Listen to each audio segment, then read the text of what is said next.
Winters में brain stroke drastically बढ़ जाता है। अगर समर्स में हम 1 महीने में 4 पेशेंट देखते हैं तो विंटर में 1 महीने में 15 पेशेंट देखते हैं। सो लोगों को ये जागरूक करने के लिए, लोगों को बताने के लिए कि स्ट्रोक क्या है और क्या नई ट्रीटमेंट है, वो आपके माध्यम से हम वो करना चाहते हैं।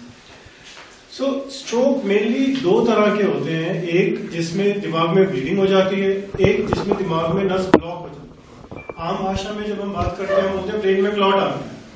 Clot does not mean anything. वो हम ब्लीडिंग को भी क्लॉट बोल देते हैं, ब्लॉकेज को भी क्लॉट बोल देते हैं, लेकिन 2 बिल्कुल अलग अलग बीमारियां हैं। मरीज को सेम फीचर्स आते हैं लेकिन अंदर एकदम अलग चीज है। एक में नस फट जाती है, एक में नस ब्लॉक हो जाती है। तो आज जिसकी बात कर रहे हैं जिस स्ट्रोक की, उसमें नस फटने वाले स्ट्रोक की बात कर रहे हैं। तो आपने बहुत लोगों को सुना होगा कि बीपी बढ़ गया, नस फट गई, पेशेंट आईसीयू चला गया। सो जब भी ब्रेन में हेमरेज होती है, 2 तरह की हेमरेज मतलब ब्लीडिंग, दिमाग में जब भी ब्लीडिंग होती है 2 तरह की बीमारियां जनरली होती है। एक तो ये कि बीपी बढ़ा, उसकी वजह से बहुत ही बारीक सी नस फट गई।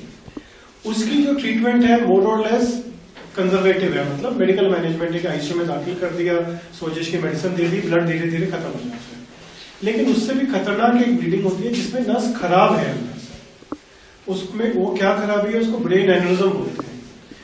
वो होता क्या है कि जैसे गुब्बारा होता है, पानी के गुब्बारे होते हैं, हम देखते हैं होली पे, उसमें पानी भरते हैं, वो बढ़ता जाता है और जब और स्ट्रेच नहीं हो सकता फट जाता है।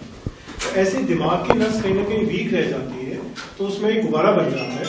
जैसे अगर आप ये देखें, इस तरह का ये नस इस तरह की दिखती है, पाइप्स की तरह, तो ये गुब्बारा बन जाता है, ये साइज में बड़ा होता रहता है और जब और स्ट्रेच नहीं हो सकता ब्लीडिंग हो जाती है। तो इसको ब्रेन एन्यूरिज्म बोलते हैं। और ये जो टेक्निक, ये जो बीमारी है, इसकी वजह से स्ट्रोक होता है, ब्लीडिंग वाला स्ट्रोक। तो हमें पता कैसे चले कि मरीज को स्ट्रोक हो गया? पहली बात तो ये कि पता तो चले कि बीमारी क्या है। तो इसका एक बड़ा इंपॉर्टेंट साइन है, वो ये कि सिर दर्द होना। अब सिर दर्द भी हम सबको ही होता है, सुबह शाम सिर दर्द हो जाता है, स्ट्रेस हो गया, काम ज्यादा हो गया, सोई नहीं। लेकिन इसमें ब्रेन हेमरेज में या ब्लीडिंग में जो सिर दर्द होता है, उसको बोलते हैं worst headache of your life. मतलब जिंदगी में कभी वैसा सिर दर्द उस पेशेंट ने महसूस ही नहीं किया होगा, इतना सीवियर होता है। और सिर्फ नॉर्मली हम सिर दर्द के लिए मेडिसिन लेते हैं, रेस्ट करते हैं, उससे सेटल हो जाता है, ये सेटल नहीं होता। आप कोई भी मेडिसिन ले लें, किसी भी हॉस्पिटल ले लें, वो सिर दर्द इतना सीवियर है कि वो सेटल होता ही नहीं है, और वो तकरीबन हफ्ता 10 दिन तक रहता है। सो अगर किसी को जो एकदम नॉर्मल है, काम कर रहा है और सडन सीवियर हेडेक होता है, तो वो ब्रेन हेमरेज का एक बहुत क्लियर कट साइन है। उसके अलावा कुछ और साइंस हैं जो ब्रेन की किसी भी बीमारी में हो सकते हैं। चक्कर आ गया, उल्टी आ गई, बेहोशी हो गई, चला नहीं जा रहा, देखा नहीं जा रहा, वो सब कुछ भी हो सकता है। लेकिन sudden severe headache, worst headache of your life, इन्ना जोर का सिर दर्द होना कि ਤੁਹਾਨੂੰ ਪਹਿਲਾਂ ਕਦੀ ਹੋਇਆ ਹੀ ਨਹੀਂ, ਉਹ ब्रेन हेमरेज का साइन है। ਹੁਣ ਆਪਾਂ ਗੱਲ ਕਰਦੇ ਹਾਂ, ਚਲ ਪਤਾ ਚੱਲ ਗਿਆ ਕਿ ब्रेन हेमरेज है, पता किस तरह चलूगा अंदर की है कि ਆਪਾਂ सीटी कर लिया, एमआर कर लिया, उससे दिख जाता।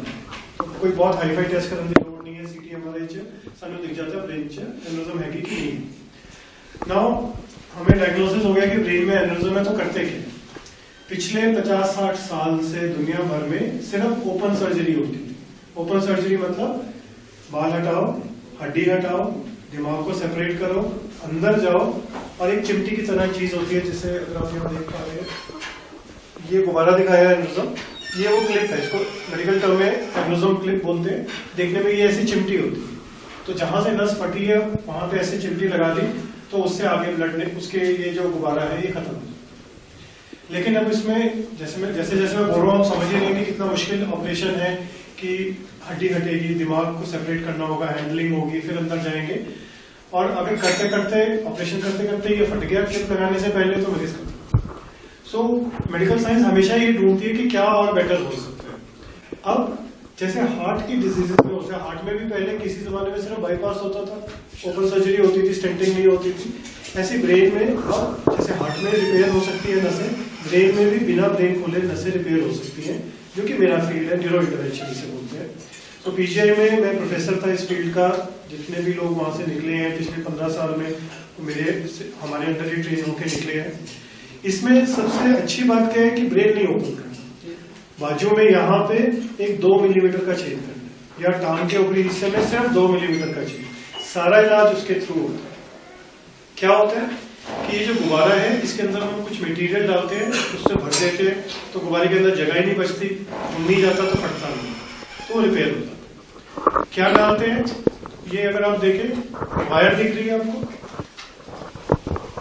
ये इस तरह की वायर को मेडिकल टर्म में कॉइल्स बोलते हैं। ये प्लैटिनम मटेरियल की बनती हैं, बहुत ही सॉफ्ट, लाइफ लॉन्ग पेशेंट के अंदर रहती हैं। कुछ इस तरह से करते हैं, अगर आप समझ पाए मेरी बात। ये ग्लास मॉडल है, ये एंजियोग्राफिक इमेज है। अगर इसको हम गुब्बारा मान के चलें, जो ये दिख रहा है, इसके अंदर ये जो ब्लैक ब्लैक चीज आ रही है, ये कॉइल्स है। तो एक बहुत ही पतली सी ट्यूब, जिसको माइक्रो कैथेटर बोलते हैं, टांग से या बाजू से ब्रेन के अंदर, उस गुब्बारे के अंदर चले जाते हैं। हमें पेशेंट एक मशीन पे होता है कैथ लैब में, वहां पे हमें इमेज दिखती रहती है उसकी, हम उसको धीरे धीरे भरते रहते हैं। अब ये एक एक्चुअल पेशेंट की इमेज है, जिसमें ये काली चीज जो दिख रही है गुब्बारा सा, फुटबॉल सी दिख रही है, ये गुब्बारा है तकरीबन 5-6 मिलीमीटर का। ये जूम्ड है इसलिए बड़ा दिख रहा है, लेकिन ये बहुत छोटे होते हैं, 5 मिलीमीटर, 3 मिलीमीटर, 2 मिलीमीटर। सो बहुत ही बारीकी से, बहुत ही सोफिस्टिकेटेड मटेरियल से इसके अंदर जाके इस तरह से कॉइल डालना स्टार्ट करते हैं, और इसमें तब तक डालते रहते हैं जब तक ये पूरा भर नहीं जाता। एक बार भर गया तो दोबारा फटने का रिस्क खत्म हो जाता है। सो वो जो पहले हम जिसका इलाज करते थे, जिसमें ब्रेन ओपन होना है, ब्लड लगना है, वो सब कुछ खत्म। बीमारी अभी भी वही है, खतरा अभी भी वही है, लेकिन हमें ब्रेन ओपन करने की जरूरत नहीं है। जब मैंने स्टार्ट किया था, पहला case I think I did in PGI was 2006। उसमें अगर पीजीआई में 200 एनेरिज्म आते थे तो 4 या 5 पेशेंट में कॉइलिंग होती थी, क्योंकि नई तकनीक थी। 2005, 6, 7 की बात कर रहा हूँ। आज की डेट में 90% ऑफ पेशेंट जो हमारे पास आते हैं उसमें हम कॉइलिंग करते हैं, क्योंकि वो इतना इवॉल्व हो गई है ये ट्रीट पिछले 20 सालों में। ये अभी हमने जो आपको प्रेस नोट दिखाया उसी की एक इमेजेस हैं। ये अगर आप देख पा रहे हैं, ये टांग की हड्डी है। तो यहाँ से हम एंटर करते हैं, ऐसे ये हार्ट के पीछे से होके ये ट्यूब दिख रही है, अंदर चले जाते हैं, और ये ब्रेन के यहाँ से होके, गर्दन से होके ब्रेन के अंदर चले जाते हैं। इस तरह के एक्सरे की इमेजेस दिखती है हमें टेबल पे। सो ये वो गुब्बारा है जो फट गया था और पेशेंट स्ट्रोक के साथ हमारे पास आया था। देख रहे हैं काफी बड़ा है। नॉर्मल नेस ऐसी होती है, यहाँ से सीधी पाइप आई, एक लेफ्ट चली गई, एक राइट चली गई। यहाँ पे जहाँ ये जंक्शन होता है वहां पे ये इतना बड़ा गुब्बारा बन गया। तो जैसे पिछले वीडियो में मैं दिखा रहा था, ये पेशेंट के पीछे स्कल है, ये हमें ओवरलैपिंग इमेजेस मिल जाती हैं, जिसमें हमें दिख जाता है कि हमें कहाँ पे जाना है। सब कुछ अंदर अंदर से हो रहा है। तो यहाँ से ये ट्यूब जा रही है अंदर से होके, एक ट्यूब यहाँ रखी है, दूसरी ट्यूब इसके अंदर जाएगी, और ये डॉट दिख रहा है, ये इतनी पतली ट्यूब्स हैं, जैसे शार्पन पेंसिल की टिप होती है जो हमारी, उतनी पतली है, 1 मिलीमीटर से भी कम। तो उससे हम दिमाग के इस जो ये एनेरिज्म है उसके अंदर चले जाते हैं और उसको पैक करना स्टार्ट करते हैं इस तरह से। तो धीरे धीरे ये कॉइल्स जा रही हैं। ये पहले वाइट था, अब ये ब्लैक होता चला जा रहा है, बढ़ता जा रहा है। ये अभी भी बीच बीच में गैप दिख रहा है, यहाँ पे गैप है, यहाँ पे गैप है। तो we keep on coiling till ये पूरा ऐसे लड्डू की तरह पूरा भर जाता है। जब भर गया तो उसके बाद एंजियोग्राफी आप देखें, अब वो गुब्बारा दिख ही नहीं रहा, क्योंकि हमने इसको कॉइल से पैक कर दिया। क्यों पैक कर रहे हैं? ब्लीडिंग तो ऑलरेडी हो गई, तो क्यों दोबारा इसको ट्रीट कर रहे हैं? क्योंकि एक बार अगर हमें ब्रेन एनेरिज्म मिलता है जिसमें ब्लीडिंग हुई है, वो 100% दोबारा फटेगा। इसकी गंभीरता अगर सेवेरिटी बताऊं, 100 पेशेंट अगर ब्रेन एनेरिज्म जिसमें ब्रेन एनेरिज्म में ब्लीडिंग हुई, 33%, 1/3 पेशेंट हॉस्पिटल पहुंचेंगे ही नहीं, वो पहुंचने से पहले खत्म हो जाएंगे। और जो बाकी पहुंचे हॉस्पिटल, उनमें से भी अराउंड 30% पेशेंट जो है या ट्रीटमेंट के बावजूद भी या बचेंगे नहीं या बचेंगे पैरालिसिस के साथ। तो इतनी सीरियस बीमारी है। तो इसको अगर हम ब्रेन ओपन किए बिना ट्रीट कर पाते हैं तो हमारे पेशेंट का जो आउटकम है वो बहुत ज्यादा चेंज हो जाता है।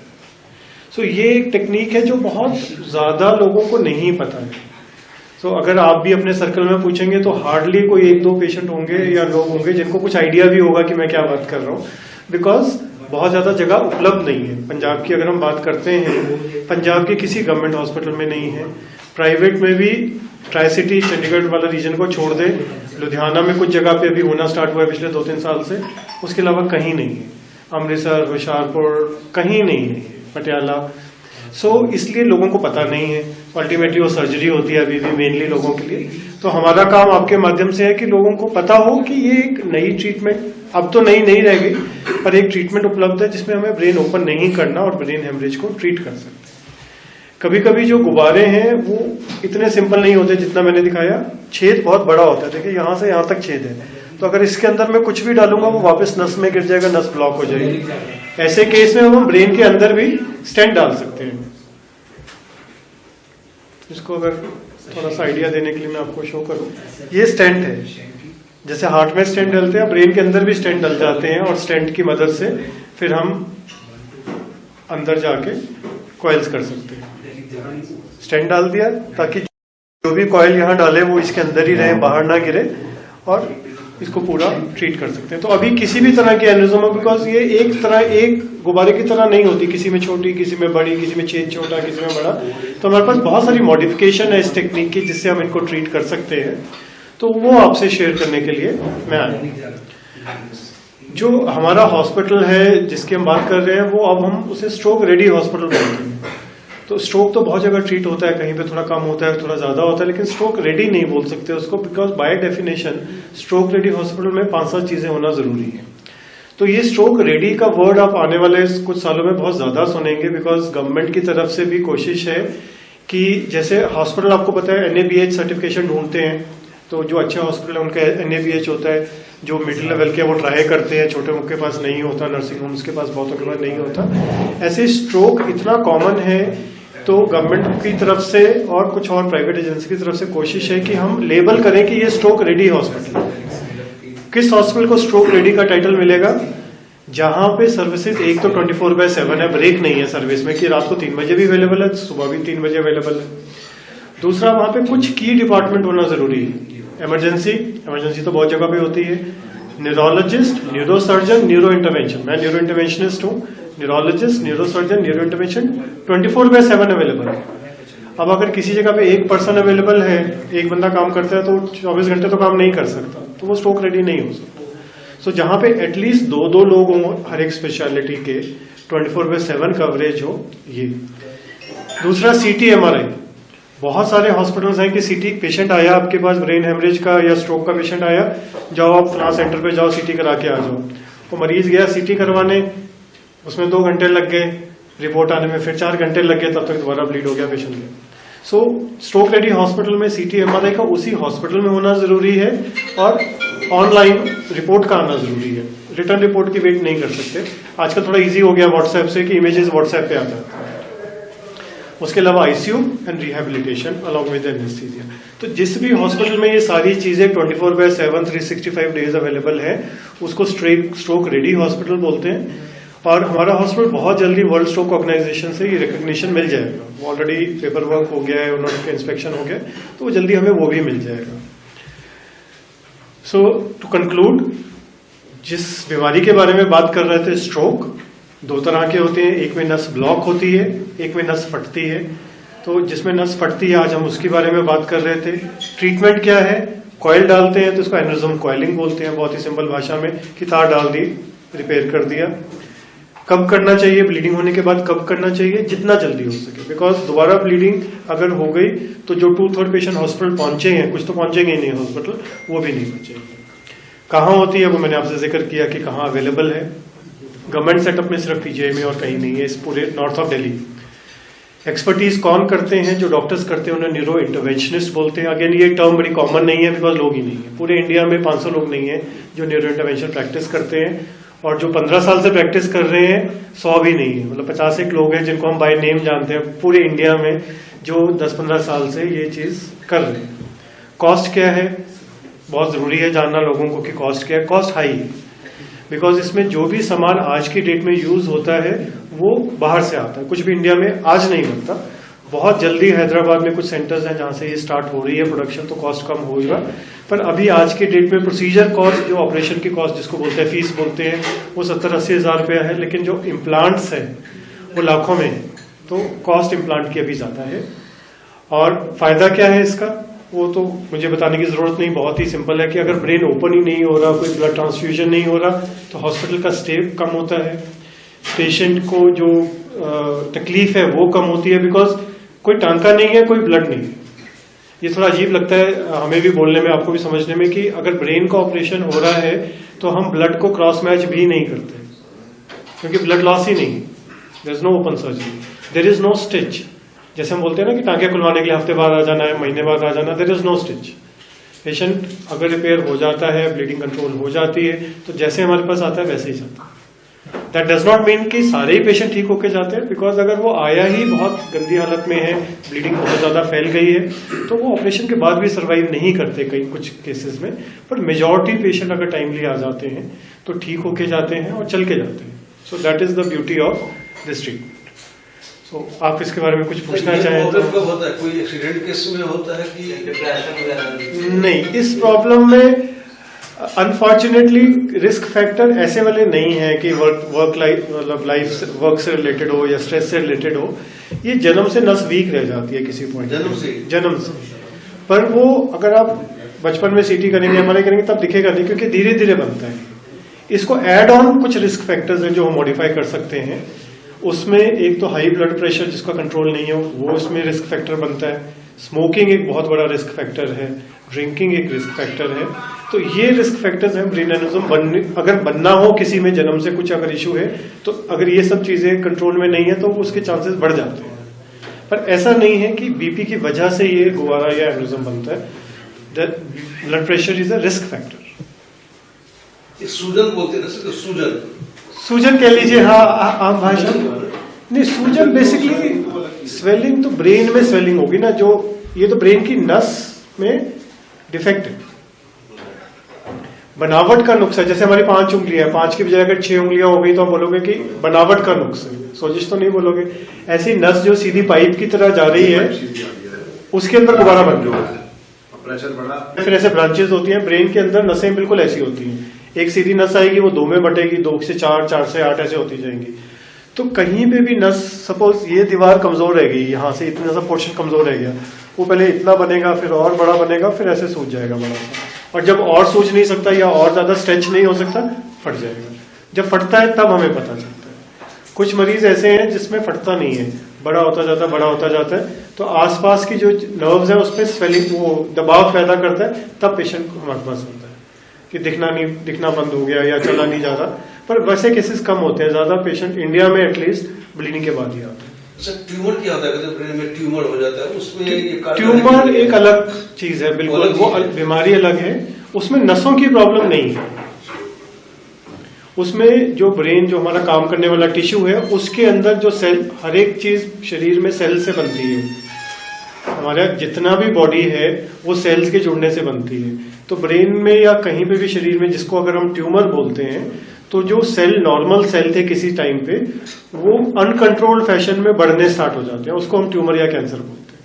कि बॉडी का कंट्रोल खत्म हो जाता है, वो अपने आप से 2, 4, 8 ऐसे बढ़ते चले जाते हैं और रसौली बन जाती है। तो tumour is a separate thing. आज की डेट में ट्यूमर का इलाज सर्जरी ही है या रेडियोथेरेपी, कीमोथेरेपी है आज की डेट में। तो सर्जरी या अगर लेट स्टेज है तो कीमो या रेडियोथेरेपी। अच्छा सर, इसमें मरीज कितने घंटे के बाद फ्री हो सकता है हॉस्पिटल से? हॉस्पिटल जो ऑपरेशन है वो 3 से 5 घंटे का ऑपरेशन है। 3 से 5 घंटे? हाँ, मैंने तो आपको बहुत सिंपल तरीके से बताया, बट इट्स अ कॉम्प्लेक्स। नहीं, ऐसे ज्यादा डेडिकेट चीज है कि एक एक तार को डाल के उसको सेटल करके फिर दूसरी तार, तीसरी तार, it's a very slow process. तो 3-4 घंटे 5 घंटे का ऑपरेशन है ये। मरीज होशो हवास में नहीं, बेहोश कर, क्योंकि ये जो इलाज है हम यहाँ कुछ नहीं कर रहे, हम तो अंदर से कर रहे हैं। तो हमें इमेज दिख रही है, जैसे आपको इमेज दिखती है ऐसी इमेज दिखती है, बाहर स्क्रीन लगी होती है, इस तरह की मशीन होती है। अगर मैं आपको दिखाऊं, ये मशीन है जिसपे काम होता है। तो मरीज यहाँ लेटता है, सॉरी, यहाँ मरीज लेटता है, यहाँ इसका हेड होता है, ये ट्यूब्स है, एक्सरे की ट्यूब्स है, जिससे मरीज के अंदर की फोटो हमारे पास ऐसे स्क्रीन पे आती है। यहाँ पे हम खड़े होके इन फोटोज को देख के करते हैं। तो मरीज अगर हल्का सा भी हिलेगा, फोटो हिल जाएगी, तो वो जो 2-3 मिलीमीटर का कॉइल कहीं के और चली जाएगी, तो मरीज हमेशा बेहोश होता है। ऑपरेशन के बाद कितने घंटे में सर, कितने दिन रखते हैं मरीज को? अगर ब्लीडिंग बहुत ज्यादा नहीं है तो 4 से 5 दिन में चला जाता है, ज्यादा ब्लीडिंग है तो 2-3 हफ्ते लग सकते हैं। पर वो सर्जरी से उसका तो संबंध तो है ना कि ब्लीडिंग कितनी है, एग्जैक्टली उसका सर्जरी से कोई लिंक नहीं है। जब तक वो ब्लड डिसॉल्व नहीं, आपको समझने के लिए अगर मैं बोलूं, अगर पेशेंट को एन्यूरिज्म डिटेक्ट हो गया, मान लो उसको कुछ प्रॉब्लम है, उसने एमआरआई कराया और एन्यूरिज्म मिल गया, फटा नहीं है, तो मरीज जैसे आज आया कल सुबह उसकी सर्जरी हुई, परसों वो घर चला जाएगा अगर ब्लीडिंग नहीं है तो। नहीं है तो ऑब्वियसली ना, वो जो स्टे है दैट इज रिलेटेड टू कि कितना ब्लड है, उसकी मैनेजमेंट है। ऑपरेशन इतना मिनिमली इन्वेजिव है कि करने के 24 घंटे के बाद पेशेंट घर जा सकता है। तो वेस्टर्न कंट्रीज जहां पे पहले डिटेक्ट कर लेते हैं, उनकी स्क्रीनिंग है, पैकेजेस में पहले दिख जाए, हेल्थ स्क्रीनिंग होती है ना, कॉर्पोरेट पैकेजेस वगैरह होते हैं, बाहर तो बहुत ज्यादा होते हैं। तो अमेरिका, ऑस्ट्रेलिया, कनाडा में 70-80% एन्यूरिज्म फटने से पहले डिटेक्ट हो जाते हैं। तो उनका 3 दिन का स्टे होता है, एक दिन आए, अगले दिन करवाया, उससे अगले दिन घर चले गए। पर हमारे यहाँ भी वो नहीं है। हमारे पास आज की डेट में तो 90% ब्लीडिंग के बाद ही आता है। वो पेशेंट आते हैं हमारे पास जो बाहर रह रहे हैं, क्योंकि हमारा एनआरआई बहुत पॉपुलेशन है पंजाब की, तो कनाडा सेटल है, ऑस्ट्रेलिया सेटल है, वहां उनका डायग्नोस हो जाता है, ट्रीट वो यहाँ आके करा लेते हैं, बिकॉज वहां महंगा बहुत है। जो चीज यहाँ 5 लाख की है वहां पे 50 लाख की है। यहाँ अगर 5 लाख लगते हैं, वहां 50 लाख लगते हैं। So abroad it is extremely costly. Symptom क्या होते हैं? सिम्टम, सबसे बड़ा सिम्टम है हेडेक, पर वो सिरदर्द, पर वो आम सिरदर्द नहीं, ऐसा सिरदर्द जो जिंदगी में हुआ ही ना हो। मैं सिरदर्द बोलूंगा फिर तो सारे घबराएंगे कि सिरदर्द तो कभी भी होता ही रहता है ना, शाम को काम ज्यादा हो गया सिरदर्द हो गया, वो वाला सिरदर्द नहीं। ऐसा सिरदर्द जो कंट्रोल ना हो किसी मेडिसिन से और जिंदगी में पहले कभी हुआ ही ना हो। Sudden severe headache, worst headache of your life, जिंदगी का सबसे गंदा, ये कि हमारी किताब में वर्ड लिखा होता है, worst headache of your life, कि जिंदगी में कभी ना हुआ हो। ये इसका मेन सिम्टम है। बनावट का नुक्स है ना, वो जैसे पहले मैं बोल रहा था, फिर 5 की 6 उंगलियां, अब दुनिया की कोई दवाई ले लो वो 5 नहीं होंगी, ऑपरेशन करना पड़ेगा। ऐसे ही ये नस खराब हो गई, उसको रिपेयर करना पड़ेगा, मेडिसिन नहीं। मेडिसिन चलती हैं सोजिश कम करने के लिए, ब्लीडिंग को थोड़ा सुखाने के लिए, पर इस एन्यूरिज्म गुब्बारे की कोई मेडिसिन। जैसे हम पूरी कर लेते हैं शरीर और खड़ी जॉब के लिए, उससे नहीं रहती।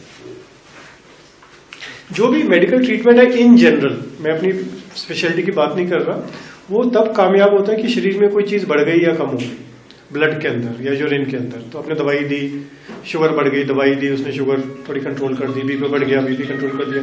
जहां बनावट का नुक्स है, फॉर एग्जांपल गॉल पित्ते में पथरी है, वो बनावट का नुक्स है, वो आप कोई दवाई ले लो वो नहीं जाएगा, है ना। तो जहां बनावट का नुक्स है वहां सर्जिकल या इस तरह की एडवांस ट्रीटमेंट आ जाती है।